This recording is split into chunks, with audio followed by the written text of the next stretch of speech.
আপনারা যারা ভিয়েতনামি মডেলের গেটগুলো তৈরি করবেন, অবশ্যই আপনাদের গেটের যে একদম স্ট্রং যে কথা, যেগুলো আমরা অনেকজনে যে আপনার সিটকারি ইউজ করে, ওগুলো একদম নর্মাল হয়ে যায়। যেমন আমাদের দেশের পরিস্থিতি বুঝে আমরা গেটগুলো তৈরি করে থাকি। আমরা হ্যাক্সবোলগুলো এই কারণে দেই বা সিটকারিগুলো এই কারণে দেই যে আমাদের যে চায়না যে সিটকারিগুলো আছে এগুলো একদম চিকন মানের হয়, একদম নর্মাল হয়। এই জন্য আমরা মোটা যে রডগুলো আছে 5 সুতা 6 সুতা রড দিয়ে আমরা সিটকারিগুলো দিয়ে থাকি। তারপরে দেখা যাচ্ছে যে হ্যান্ডেলগুলো, এগুলো আমরা বক্স দিয়ে তৈরি করি। রেডিমেড বক্স যে এত হ্যান্ডেলগুলো পাওয়া যায়, এগুলো অল্প কিছুদিন গেলে এগুলো ভেঙে যায় বা কালার নষ্ট হয়ে যায়। ইনশাল্লাহ আমাদের যে ডোকোবিন কালার 10 বছর গ্যারান্টি দিয়ে থাকি।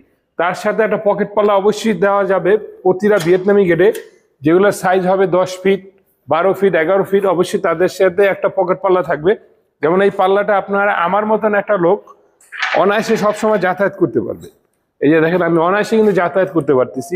তার সাথে কিন্তু একটা অবশ্যই একটা অটোলক থাকতে হবে, কারণ অনেক সময় দেখা যাচ্ছে আমি বাইরে চলে যাব, আমি যখন বাইরে যাব এই অটোলকটার কাজটা হলো গিয়া আমি যখন বাইরে যাব তখন কিন্তু আমি যখন টান দিব এটাকে, এটা কিন্তু অটোমেটিক লেগে যাবে।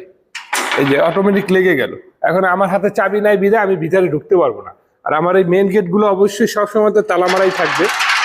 আমার হাতে যদি চাবি থাকে আমি ঢুকতে পারবো। অবশ্যই আপনারা যারা গেট তৈরি করবেন একটা অটো লক অবশ্যই লাগিয়ে নেবেন, যে যে কোনো অপরিচিত লোক যেন আপনার বাসায় ঢুকতে না পারে। আজকে এই পর্যন্ত। আসসালামু আলাইকুম।